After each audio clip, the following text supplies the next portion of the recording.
Boa noite, gente. Tudo bom? É, então, hoje a gente vai continuar o conteúdo, tá? Só deixar uns recados para vocês. Nosso curso em forma de aula, né, se encerra no dia 19, 26, tá bom? Então, assim, até o dia 26 nós temos aula. Mas, porém, do dia 22 até o dia 26 é o período para vocês responderem o último questionário avaliativo. E dessa forma, então, a gente vai fazer o seguinte: o conteúdo da nossa prova vai até a aula que for da semana que vem, até dia 19, tá bom? Vou partilhar a tela aqui. Então, o que complementa o nosso conteúdo de agora, então, como eu disse, todo o questionário avaliativo 3, né? Ele vai até essa parte da aula dia 19, do dia 19, tá bom? Estão me ouvindo direitinho? Eu estava com um problema no microfone e hoje eu fui até o IFG para poder arrumar. Acho que fiz um teste até antes do início da aula, mas só puderem confirmar aí.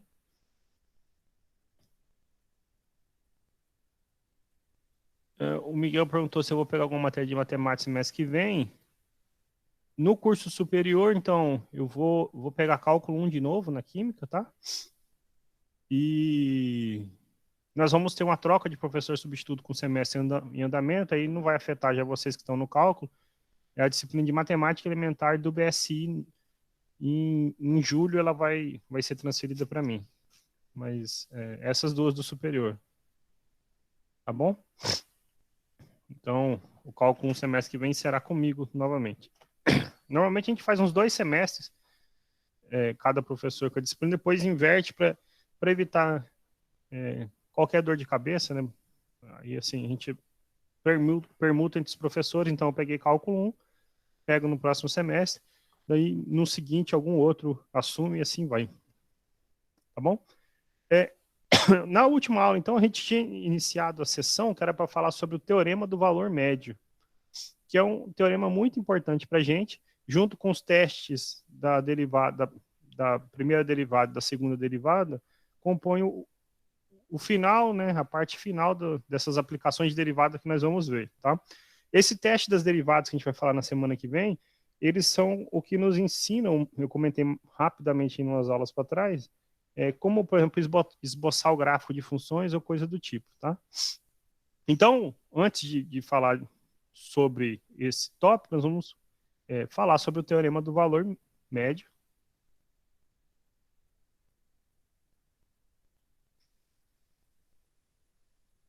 No início perdão, no início não, no final da última aula, eu anunciei um teorema que é importante nessa sessão, que é o conhecido teorema de Rowley. E tinha deixado um exercício para a gente fazer, eu vou recordar esse teorema de Rowley, tá? E vou usar ele para a gente poder resolver esse exercício. O teorema de Rowley tem uma importância muito grande na demonstração do teorema do valor médio. Eu não vou fazer essa demonstração aqui, tá bom? Mas para a gente, nesse momento, é importante conhecer o teorema de Rowley e, na sequência, o teorema do valor médio, tá bom?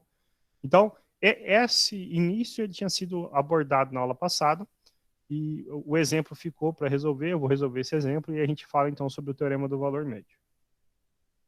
O que diz o teorema de Rowley, então? Vou de amarelo aqui. O teorema de Rowley ele diz o seguinte: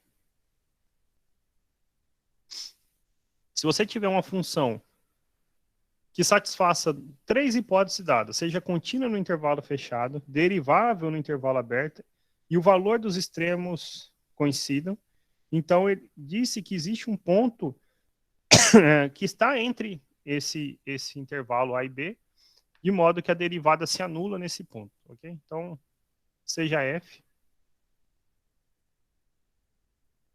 uma função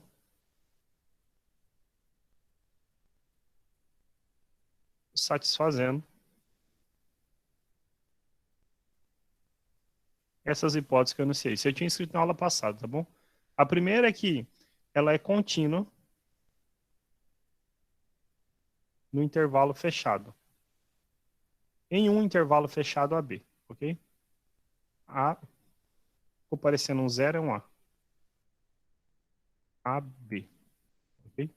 2. F é derivável em AB. Aberto agora, ok? Tem que ser derivável no intervalinho aberto AB. Terceira propriedade importante. O valor nos extremos coincide. Então, F de A é igual a F de B. Ok? Se tudo isso acontecer, então, conclusão. Existe um número C que está no intervalinho AB com a propriedade, né, tal que F' de C é zero. Ou seja, esse C é um ponto crítico, é um dos pontos críticos da nossa função, tá bom? Como que a gente usa esse teorema? Então, assim, vamos ver a aplicação dele no seguinte exemplo, olha só. O exemplo é para a gente mostre que a equação x ao cubo mais x menos 1 igual a zero possui exatamente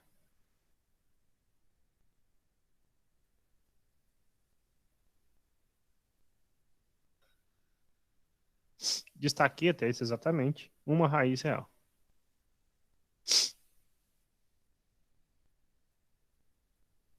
Ok? O que a gente aprende sobre polinômios no ensino médio? A gente aprende o seguinte: um polinômio de grau 2 tem duas raízes, um de grau 3 tem três raízes, um de grau 1 tem uma raiz, uma de grau 4 tem quatro raízes, mas geralmente um de grau n tem n raízes. Aí existe nomenclaturas corretas, tem raízes que podem ser repetidas, a gente fala que tem multiplicidade, as raízes podem ser complexas ou reais, tá bom? O que esse exercício está falando? A gente tem um polinômio de grau 3, esse é um polinômio de grau 3, vou grifar de amarelo. Então, o que acontece? Ele tem três raízes. O que esse exercício quer que a gente verifique é, mesmo sem a gente dizer qual é provar que ele tem uma única real. Então, como consequência, ele tem duas raízes que são complexas. Okay? A gente aprende também que as raízes complexas elas andam aos pares. Nenhum polinômio tem uma única raiz complexa, ok? Ok? Nenhum polinômio com coeficientes reais. Aqui a gente tem, nossos polinômios são coeficientes reais. Então, se eu tenho polinômios que têm coeficientes reais, se ele tiver uma complexa, ele tem necessariamente mais uma outra. A gente aprende o nome dessa outra é conjugado. Mas isso não vem ao caso aqui. Então, assim, é só para dizer que essas raízes andam aos pares. Como que a gente vai provar que tem exatamente uma raiz real? Provar que existe uma raiz real, a gente aprendeu a fazer lá atrás com o teorema do valor intermediário. Lembra lá que o teorema do valor intermediário, vamos recordar ele falava o seguinte para a gente. Teorema do valor intermediário.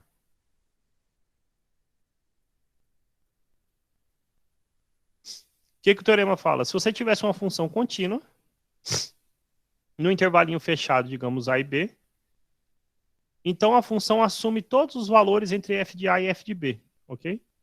Em particular, se aí a gente usou isso até, vocês usaram isso em exercícios até da prova. Se a função muda de sinal, ela é contínua e muda de sinal, então assim, uma hora ela está negativa, outra hora ela é negativa, então necessariamente tem algum valor no meio, algum valor intermediário onde ela se anula, ok? Essa vai ser a ideia para provar que tem raiz. Depois, para provar que tem uma só, a gente vai usar o teorema de Rowley, tá? Então, a gente pode aplicar a função, se eu chamar aqui essa função x ao cubo mais x menos 1. Por quê? Essa função ela é contínua, ok? Ela é contínua, pois é um polinômio. A gente viu isso lá ainda em derivadas, tá bom? Perdão, em limites e continuidade, lá no início do curso. Então, o primeiro passo, digamos, vou chamar de 1 aqui, é verificar que f possui uma raiz. Né? Uma não, pelo menos uma raiz. Poderia não ter nenhuma, né? o que não acontece em polinômio de grau 3. O polinômio de grau 3, grau ímpar em geral, sempre tem pelo menos uma raiz real, mas assim, a gente precisava verificar isso. Então, tem pelo menos... E o argumento para verificar isso é justamente o teorema do valor intermediário. Então, f possui pelo menos uma raiz real. Como é que a gente verifica isso? Olha, a gente puxando pelo gráfico que eu fiz aqui, esse não é o gráfico dessa função, não. Depois a gente pode até pôr no GeoGebra o gráfico para vocês enxergarem um pouquinho. Mas a gente percebe que eu preciso escolher um valor de x adequado onde a função é negativa e onde ela é positiva. E aí, então, a gente garante que não vai ter nenhum salto, tem que ter alguém que é zero. Então, por exemplo, se eu calcular f de zero, dá quanto? F de zero é 0 ao cubo, mais 0, menos 1. Isso deu menos 1 e é menor do que 0. Quanto dá o f de 1, por exemplo? O f de 1 dá 1 ao cubo mais 1 menos 1. Essa continha dá 1 maior que 0. Olha só. É uma ideia ilustrada aqui, né? A função muda de sinal no intervalo 0 e 1, né? Olha só, ela sai uma hora negativa, outra hora positiva, e ela não pode ter nenhum salto, porque ela é contínua, ou seja, o gráfico dela não pode apresentar coisas desse tipo, né? Se apresentasse, a gente poderia ter o azar de não ter uma raiz. Pensa, se eu tivesse um gráfico que fosse aqui e o resto viesse assim. Então, não tem nenhuma raiz, né? Mas isso não acontece, ela não tem esses saltos porque ela é contínua. Então, pelo teorema do valor intermediário, vou colocar assim, teorema do valor intermediário, existe, digamos, um número C no intervalinho entre menos 1, ou entre 0 e 1, tal que f de C é 0, ok?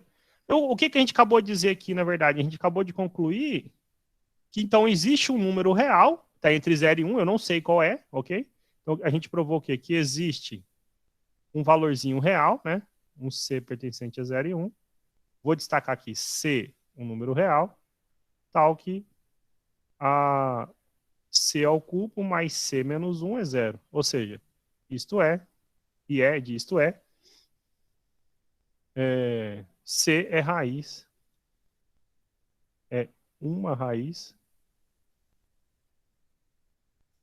para a equação x ao cubo mais x menos 1 igual a 0. Mas então a gente mostrou que tem uma raiz, acabou, não? A gente mostrou que tem pelo menos uma raiz, certo? O nosso problema é concluir que não pode ter outra além dessa. Então agora a gente vai usar o teorema de Rolo. Então o segundo etapa, então é garantir, vou até pôr entre colchetes aqui, garantir a unicidade, ou seja, que a raiz seja única, a unicidade. Professor? Pois não. Esse 1 aí você tirou como um valor extremo, não é? Do exercício? Não, aqui não tem nada de valor extremo no exercício, a gente não falou sobre isso. Eu só precisava encontrar valores onde a função mudasse de sinal, né? Por exemplo, se eu tivesse trocado aqui, botasse menos 2, botasse um 5 aqui, a função ia mudar de sinal. Eu escolhi os mais simples possíveis, tá bom? Mas você poderia escolher outros dois. Mas o que é importante? Qualquer valor que você escolhesse, um deveria ser necessariamente pelo menos menor do que 0, ou pouca coisa maior do que 0, mas ainda que tornasse essa função negativa, e maior do que 1, ou seja, ele precisava conter esse valor C aqui. Eu nem sei quem é esse C, tá bom? A gente nem sabe quem é esse C. Mas assim, se você tivesse escolhido, por exemplo, f de 2, o que aconteceu? Ia ficar 2 ao cubo, mais 2 menos 1. Dá 8, mais 2, 10, menos 1, 9. Por exemplo, a raiz não pode estar nesse intervalo, ok? Porque ela não mudou de sinal. É positivo e é positivo. Não mudou de sinal, então não tem raiz aí no meio. Mas, por exemplo, você poderia dizer, olha, tem uma raiz entre 0 e 2. É verdade, entre 0 e 2 tem. Por quê? Porque a função é contínua e mudou de sinal, ok? Bastava escolher valores adequados para x, de modo que houvesse essa alternância de sinal, tá bom? Isso que era importante aqui, tá? Mas aí o que a gente fez foi assim, quem garante que aí dentro desse intervalo, 0 e 1 ou 0 e 2 que fosse, não teria mais do que uma raiz, certo? Então, o que a gente vai fazer é garantir que essa raiz é única, garantir a unicidade da raiz, tá bom? Para isso, a gente vai precisa usar o teorema de Rowley. No teorema de Rowley, olha só, observe que a nossa função f, ó, f de x, ela é um polinômio. X ao cubo mais x menos 1. É um polinômio de grau 3. Sendo um polinômio, ela é contínua e derivável em todo o R, né? Para todos os números reais, olha só. Então ela atende já o primeiro I e o segundo I, certo? Ela é contínua, basta a gente agora aqui a gente vai precisar definir um intervalo, tá bom? Mas ela é contínua em qualquer intervalo que a gente pensar, porque ela é contínua em mais do que ele, é contínua para todos os reais. E é derivável também, ok? Então, vamos escrever isso. Sendo f um polinômio, então f é contínuo e derivável. Bastava dizer derivável, porque derivável é contínuo, tá bom? Em R. Mas não custa ser redundante. O nosso objetivo é garantir que tem uma raiz, então a gente vai usar um método matemático que chama contradição. Se eu quero provar que tem uma coisa só, eu vou partir do pressuposto do que o que aconteceria se tivesse duas, tá bom? Então, suponha que existam duas raízes. Raízes distintas, senão não faz sentido falar que tem uma. Então, suponha que tem duas raízes distintas. Digamos A e B. A e B. Okay? Então, se são dois números e eles são diferentes, ou A é menor que B, ou A é maior que B. Então, eu vou suponho, A menor do que B. Poderia ser B menor do que A, não muda nada. A solução daí para frente seria igual, tá bom? Se são raízes, o que acontece? F de 0, ou F de A, é A ao cubo mais A menos 1, isso seria 0. E F de B, sendo raiz, B ao cubo mais B menos 1 também seria 0. O que a gente falou, na verdade? Isso acontece, então a gente está dizendo, na verdade, que F de A é igual a F de B, ok? Em particular, os dois valem 0, ok? Mas F de A é igual a F de B. Vamos voltar no teorema aqui. Então, F é contínua, F é derivável, e F de A é igual a F de B. Aí você fala, professor, mas tinha que ser um intervalo fechado e aberto, ok? Eu disse, é mais do que isso, né? Basta a gente se restringir ao intervalo AB, ok? Então, F de A é igual a F de B, e vale o seguinte, F é contínuo em AB, e F é derivável em AB. Então, as três condições, eu vou até enumerar para vocês lembrarem, a condição I, a 2I e a 3I do teorema são satisfeitos. Se essas condições são satisfeitas, por esse resultado, pelo teorema, existe um número C em AB onde F' de C é 0, tá bom? Então, logo, existe C em AB tal que F' de C é 0, ok?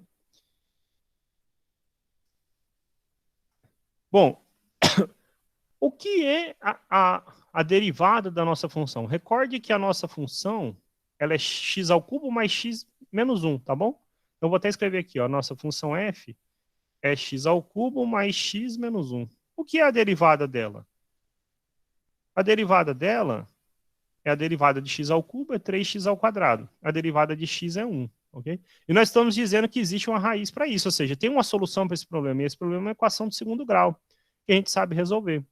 Então, se a gente fosse resolver, né, resolvendo, a gente tem então 3x ao quadrado seria menos 1. Então, x ao quadrado seria menos 1 sobre 3, e isso é menor do que 0, ok? Eu não posso extrair a raiz quadrada de um número negativo, né?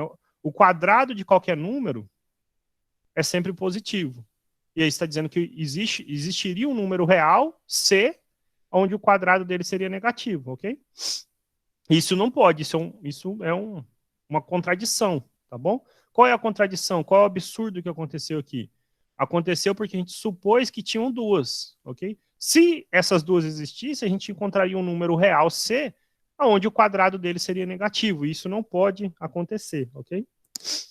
Isso porque, então, como eu escrevi aqui, a, a, a derivada, olha só, note que f' de x 3x ao quadrado mais 1, ela é estritamente, eu vou pôr de vermelho, maior do que zero para todo x real. Por quê? X ao quadrado é sempre positivo. O menor valor que assume é zero. E 3 vezes zero é zero, mas somado com 1 continua positivo. Daí para frente, se não é zero, o x, então o x ao quadrado não é zero. 3 vezes esse número não é zero, se eu somo com 1, continua sendo positivo. Okay? Então, essa função não admite raiz real, ok? E, portanto, estou escrevendo o que eu tinha dito antes, tá bom? Portanto, f' não admite raiz sem acento, raiz real, ok? E a gente estava dizendo que o C seria uma raiz da nossa f', ok? Isso não pode acontecer. Portanto, qual é a conclusão final? Vou pôr de roxo aqui, porque eu não usei o roxo ainda. F só pode ter uma raiz, ok? F só pode ter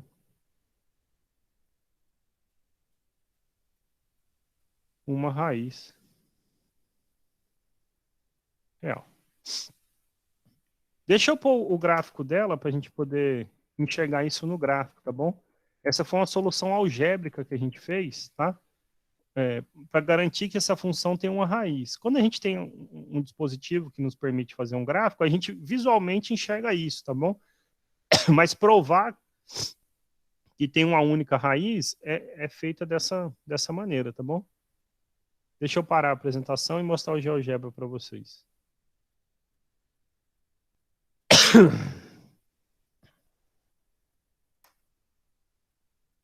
Bom, a nossa função f de x, ela tá bem no cantinho aqui, ó, no canto superior esquerdo, tá bom? F de x, ela é x ao cubo, x ao cubo, mais x menos 1. Okay? O gráfico está de verde aqui para gente. Observe que essa função, ela só corta o eixo x em um único ponto, né? Olha só, eu vou até pedir a ferramenta que dá a interseção, para a gente ver isso geometricamente, né? Deixa eu achar a interseção. Interseção de dois objetos, olha só. A nossa curva e o eixo x. É só o ponto A, ok? Aqui, o GeoGebra dá aproximado, ele só trabalha com essas duas casinhas decimais. Ele diz que é 0,68, né? Independentemente disso, graficamente a gente vê que é um número que está entre 0 e 1. Na verdade, está entre meio e 1, né? Ok? É um pouquinho maior do que meio. Pelo exercício, é algo perto ou próximo de 0,68.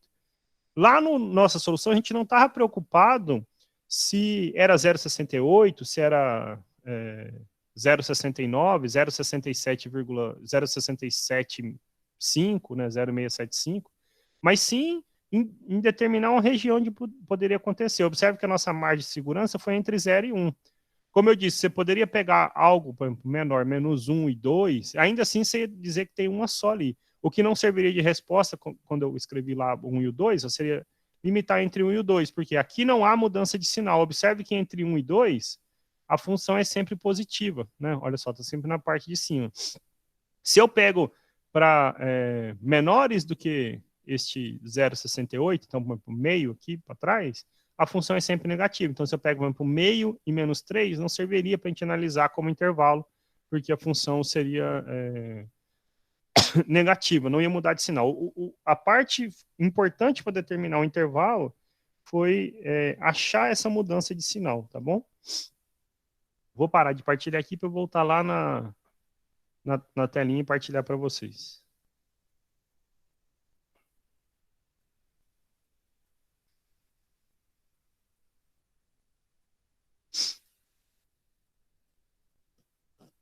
Bom, agora vocês já estão vendo.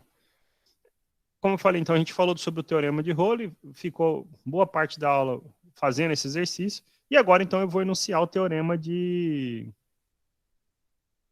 do valor médio, tá bom? Observe para a gente não confundir as coisas, não misturar com o teorema do valor intermediário que a gente falou agora. Esse aqui é o teorema do valor médio, tá?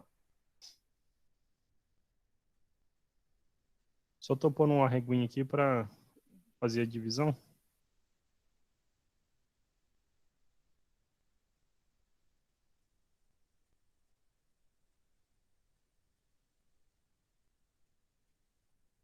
Pronto.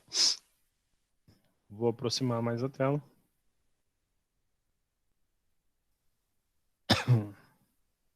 Então, o teorema do valor médio.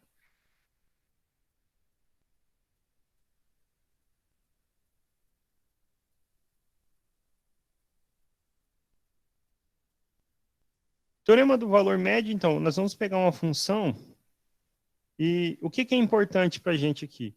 Ela vai satisfazer os dois primeiros itens do teorema de Rowley. O que a gente não vai ter é a igualdade aqui no terceiro item, f de A igual a f de B. Mas se só esses dois primeiros itens forem satisfeitos, o que a gente vai provar é que existe um C, onde a derivada nesse C, ela vai ser aquela taxa de variação, f de B menos f de A sobre B menos A, ok? Então, vamos escrever isso. Seja f uma função satisfazendo,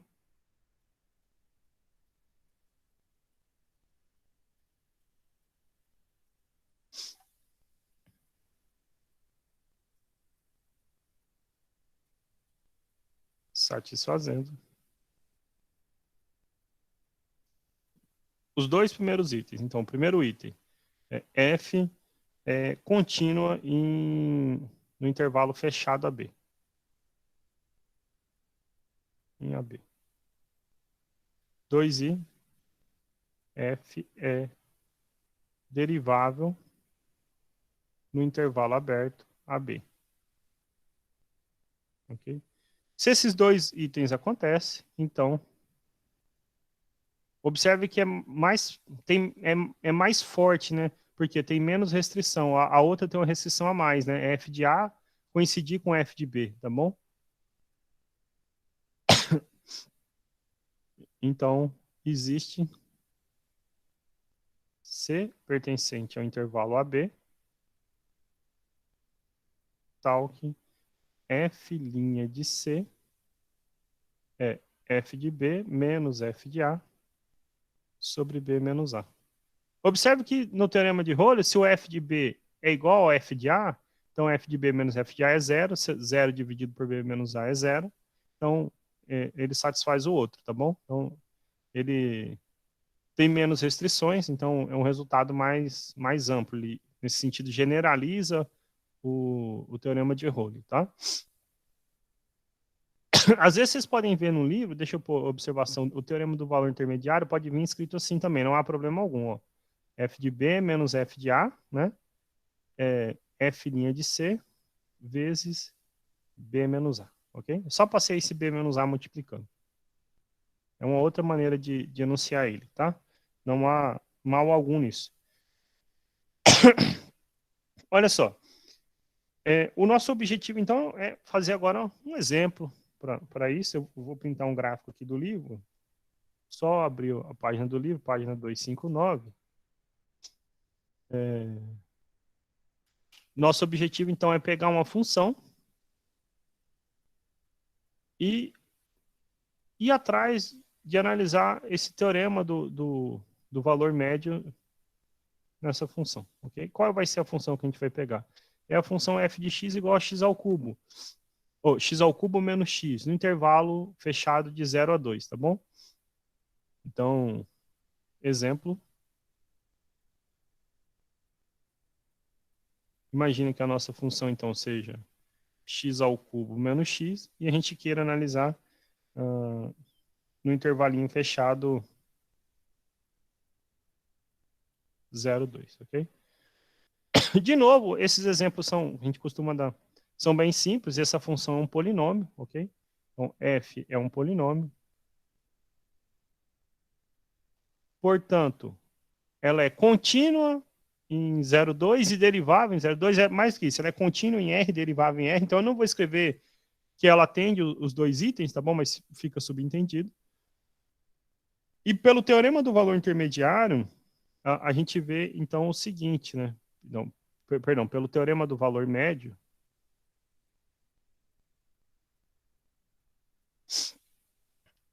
existe C no intervalinho aberto 0,2, tal que F' de C seja F de B, que é 2, menos F de A, que é 0, sobre 2 menos 0, ok? Deixa eu pôr o gráfico dela aqui, porque é o seguinte, o que é importante? A gente está dando o coeficiente angular dessa retinha de rosa, dessa reta tangente aqui, ok? O que a gente está achando é o coeficiente angular desta reta tangente de rosa, ok? E o que a gente falta é determinar quem é esse C. A gente vai ver quem é esse C já já, tá bom? Mas olha só, observe que essa reta tangente ao valor de C, a gente vai determinar ali agora, ela é paralela a essa secante que passa no 0, 0 e... Então, na reta y igual a x, tá bom? Aqui eu não sei qual é o ponto, mas dá para a gente determinar, ok? Como que a gente vai, então, achar esse C e, e tudo mais? Observe que quem é f de 2, então? A nossa função é f de x, é x ao cubo menos x, tá bom? Então, f de 2, vou fazer aqui no cantinho. É 2 ao cubo menos 2. 8 menos 2, 6. F de 0 é 0 ao cubo menos 0, que é 0. Então, f' de C é 6 menos 0 sobre 2 menos 0. É 3.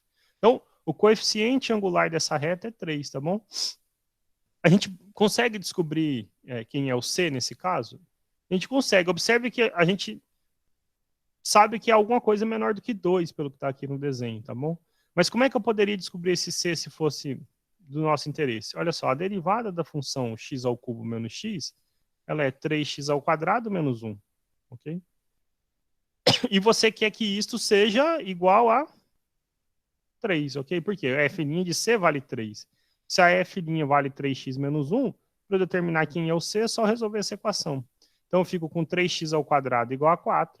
Então, x ao quadrado é igual a 4 sobre 3. Portanto, o x, ele é mais ou menos a raiz de 4 sobre 3.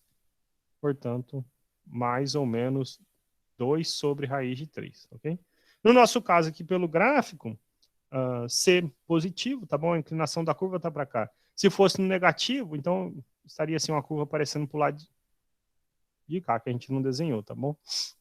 Então, o C graficamente, quem é? Então, portanto, o C, ele é 2 sobre raiz de 3, ok? Ou você poderia racionalizar, não há problema algum. Ficaria 2 raiz de 3 sobre 3, tá bom? Mas pode deixar aqui assim, 2 sobre raiz de 3. Outra aplicação do teorema do valor médio, ok? Eu vou dar uma função, só, na verdade, duas informações sobre uma função, e a gente vai perguntar qual é o maior valor que essa função pode assumir em 2, tá bom? Então, imagina o seguinte, eu te disse uma função, olha só, f de 0 vale menos 3, você sabe que f' de x é menor ou igual a 5 para todo x em R. Qual é a vantagem de dizer que é para todo x em R? Está dizendo que a função é derivável para todo x em R. Se ela é derivável, ela é contínua. Então, ela já atende os dois itens, tá bom? Olha só. Sendo derivável em AB, quer dizer que ela é contínua no intervalinho aberto AB. E aí, aqui você ainda está adicionando uma coisa a mais, né? Ela é contínua também nas extremidades, em A e B. Aqui, se o exercício falou que ela é derivável para todo x, então ele diz que a derivada é menor que 5, mas então quer dizer que essa derivada existe, tá bom? Para todo x. Então a função ela é derivável e, portanto, também contínua, tá? Aí a pergunta é, com essas duas informações, né? Qual é o maior valor possível para maior valor possível para f de 2. Okay? Só com essa simples informação a gente consegue determinar o maior valor que a função pode assumir em 2 usando o teorema do valor médio. Como eu falei, então, assim, não custa anotar. Então, f é derivável em R, ok?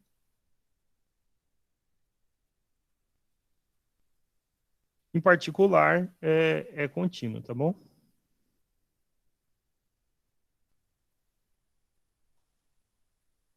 Não vou escrever f é contínuo, só vou escrever é contínuo.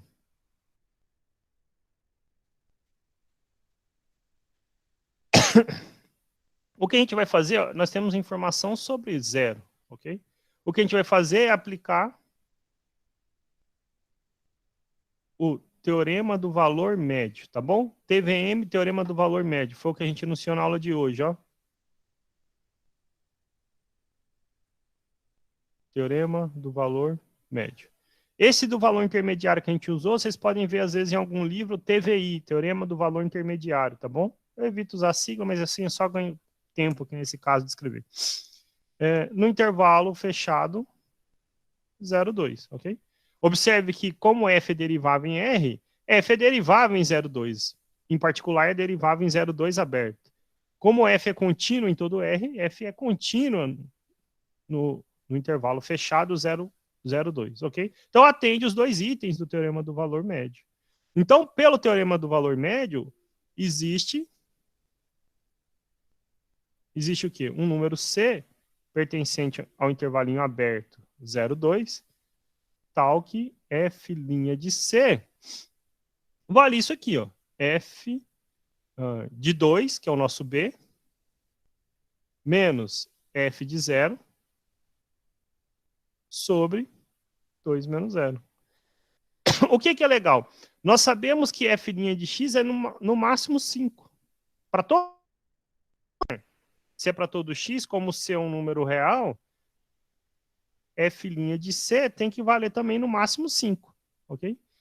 Nós não sabemos quanto é f de 2, mas a gente quer determinar o maior valor possível para ele, então não há problema algum. A gente sabe quanto é o f de 0, olha só, foi dado aqui no exercício, e a gente sabe fazer a continha 2 menos 0. Então, está quase resolvido o problema, tá bom? Observe, então, que f de 2 a gente não sabe quem é. F de 0, como foi dado no exercício, vale menos 3. Sobre 2 menos 0, então 2, ok? Isso é igual a f' de C. E aí, eu vou pôr de amarelo para a gente lembrar, isso é menor ou igual a 5, né? No máximo 5, tá aqui, né? Estou grifando ele aqui, de amarelo, tá bom? Então, nós estamos dizendo que f de 2 mais 3 sobre 2 é menor ou igual a 5. Então, f de 2 mais 3 é menor ou igual a 10, né? Eu passei o 2 multiplicando. Então, f de 2 é menor ou igual a 7. Okay? Menor ou igual a 7. Qual é o maior valor que ela pode assumir, então? Portanto, o maior valor que f pode assumir em 2 é o número 7, né? Porque ela é menor ou igual a 7. Okay? Portanto, o maior valor que f pode assumir em 2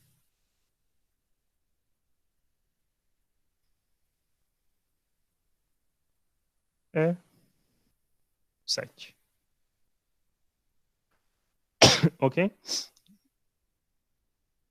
Com isso, então, a gente fecha essa parte do teorema do valor médio e é o que nos abre espaço para falar como que as funções afetam, como que as derivadas afetam a forma de um gráfico de uma função. Assim, a gente vem estudando derivada de lá para cá até agora, e aí isso tem que ter algum objetivo. O nosso objetivo é, sei lá, se a gente conhece informações sobre a nossa derivada, será que a gente consegue informações sobre a nossa função? Porque, sei lá, se eu só faço para vocês, sei lá, eu tenho uma função onde a derivada vale isso aqui, x menos 1, ok? O que a gente pode dizer da função, do gráfico dessa função e tudo mais? É esse o objetivo agora, tá bom? Isso é uma maneira de ir introduzindo para quem vai fazer o cálculo 2, depois, né, na sequência viria noções de integral. Se a gente conhece a derivada, né? Então, A gente vai ver aqui agora que a gente consegue informações sobre o gráfico, como que a função se comporta. Mas a gente pode passar para uma pergunta maior, né? Se eu conheço a derivada de uma função, será que a gente consegue determinar qual é a função que produziu essa derivada? De trás para frente a gente consegue fazer, né? Olha só. Deixa eu só pegar um exemplo aqui. O exemplo que a gente usou do polinômio aqui. Se a função é x ao cubo mais x menos 1, a gente sabe que a derivada é 3x ao quadrado mais 1. Imagina que fosse dado ao contrário, né? Eu te dei essa derivada, 3x ao quadrado mais 1. Que informações a gente conseguiria resgatar dela para vir em direção a essa função, né? X ao cubo mais x menos 1. Primeiro a gente vai ver isso por meio de gráficos. Depois a gente, no cálculo 2, quem for, por exemplo, da química, que tem um cálculo 2 obrigatório para fazer, vocês vão ver então de que maneira achar a primitiva. Esse recebe o nome de primitiva, tá bom? Você tem uma função, você achou a derivada dela. Se eu te dou a derivada e pergunto a função, eu vou te dar a derivada e o nome vai ser isso. Qual é a primitiva? Ou seja, qual é a função que originou esta derivada? Ou seja, qual era, pensa assim, digamos, a função original ou originalmente fornecida, tá bom?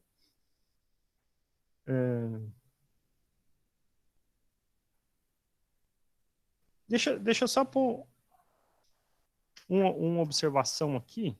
Deixa eu pôr uma observação de vermelho, que é o seguinte. Nós aprendemos lá em derivadas que se uma função for constante, então a derivada dela é zero, ok? Agora a gente vai ver aqui que essas são as únicas funções que satisfazem isso, tá bom? Isso aqui é claro, para todo x, tá? Se a derivada for zero, então essa função só pode ser a constante. Se a derivada for zero, para todo x, a função só pode ser a constante, tá bom? Se é uma aplicação interessante, é outra aplicação no caso do teorema do valor médio do TVM, é esse resultado aqui que eu estou pondo como observação. O livro chama de teorema. Se f' de x for zero, para todo x no intervalinho fechado AB, ou no intervalinho aberto AB, perdão, então f é constante nesse intervalo. Olha, por que isso? Então, olha só. Se a gente está dizendo que a derivada existe, então ela é derivável, portanto, contínua, tá bom? Então a gente pode aplicar o teorema do valor médio. Então, vou pôr aqui demonstração, prova, tá bom?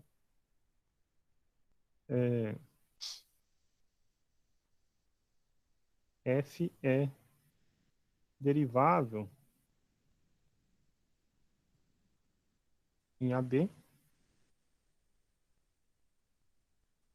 Aqui, perdão, aqui é fechado o intervalo. Okay? Então, F é derivável no intervalo aberto. F é contínua.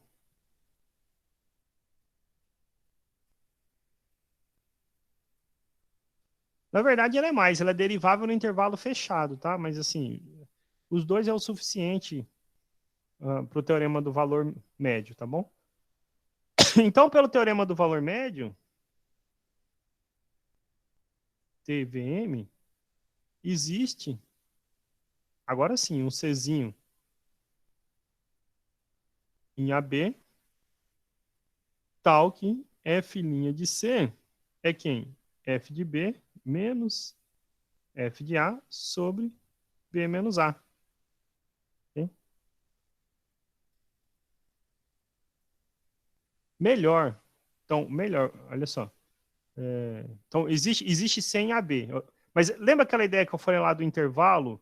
A gente pode pegar assim, se eu pego, era lá do 0, 0 e 1, eu falei assim, eu posso pegar a gente aqui, certo? Então, eu vou escolher números, digamos, um número x1 e um número x2 que estejam entre A e B, ok? Então, existe C em AB que satisfaz isso, ok?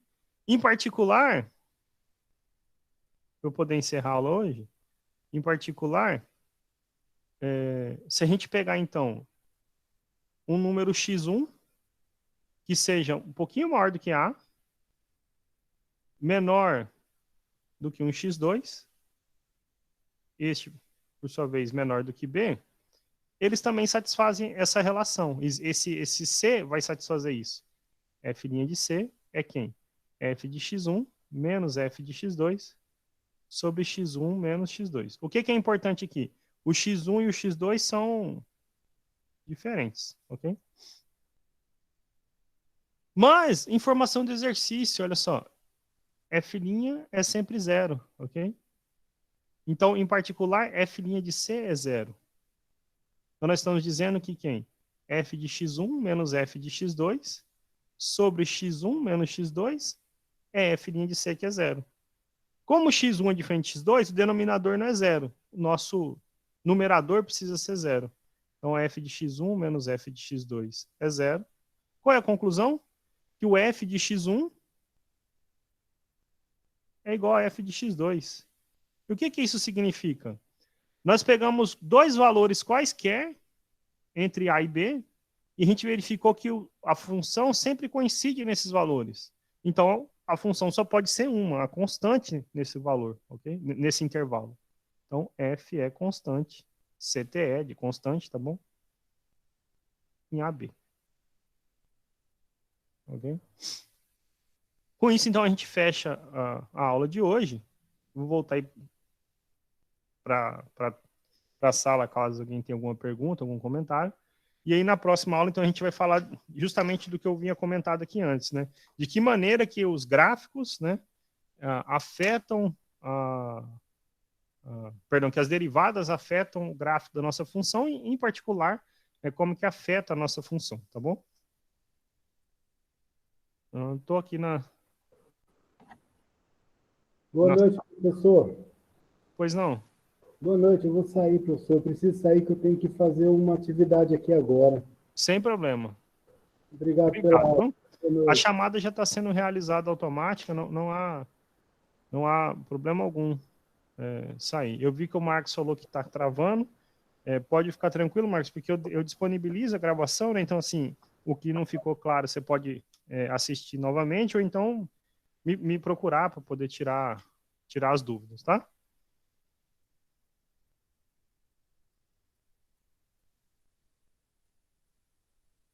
Estou só salvando a chamada aqui.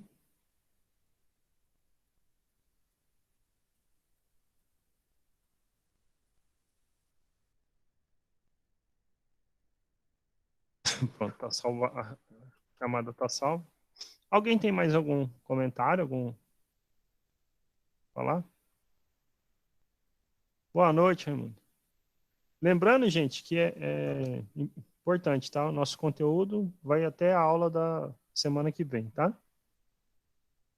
Até onde der para falar, a gente vai.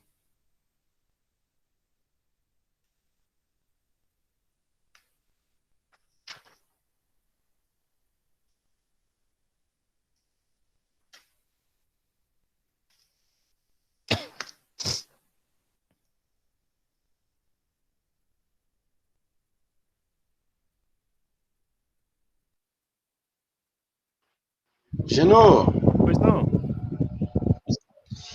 quando você fez essa derivada aí, 3, x elevado a 3, tem outro x menos 1.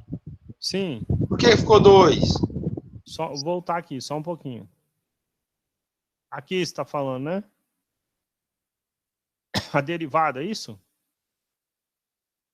Isso, derivada aí. Então, Aí lá não tem mais x. sim. Lá? Então, é o seguinte, Raimundo. A derivada de x ao cubo, a gente aprendeu que aquela regra do tombo, né? A derivada de x ao cubo, você desce o 3 multiplicando, fica 3x e você tira uma unidade. Então, 3 menos 1, 2. 3x ao quadrado. A derivada de x é 1. E a derivada da constante é 0. Então, por isso que deu 3x ao quadrado mais 1.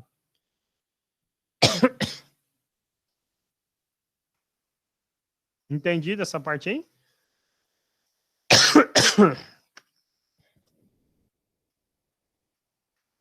E o menos 1 aí?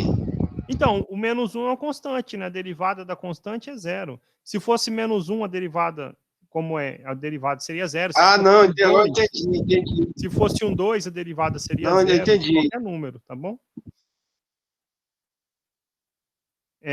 Não, Da beleza, minha derivada. dúvida é essa. Eu entendi agora. Eu entendi. Ah, eu entendi agora. Eu vou só pôr aqui no cantinho aqui assim, para a gente lembrar. É o seguinte, a gente fez separado, né? Se a nossa função f fosse x ao cubo, né? Qual é a derivada dela? A derivada é 3x ao quadrado. Se a função fosse x, a derivada é 1. E aí, no caso, se a função é a constante aqui, no caso, menos 1, a derivada dá 0. Aí a gente aprendeu que a derivada da soma é a soma das derivadas, então fica 3x ao quadrado mais 1 mais 0. 3x ao quadrado mais 1, a derivada.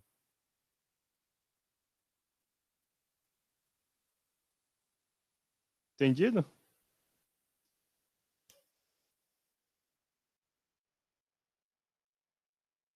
Entendido, Não, Ramon? beleza, Gino. É só isso, ó. Obrigadão. Ah, ótimo. Então, Igor, o conteúdo vai até a aula da semana que vem, Boa noite, tá bom? Gino.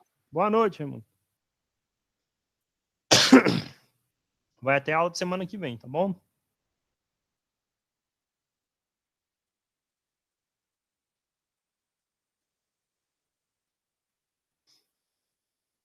Mais alguma pergunta?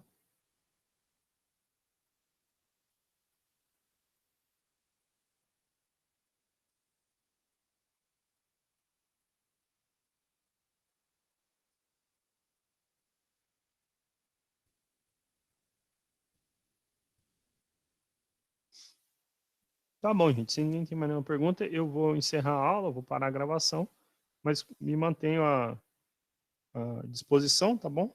E a gravação, assim que eu receber, eu já deixo lá no Moodle para vocês.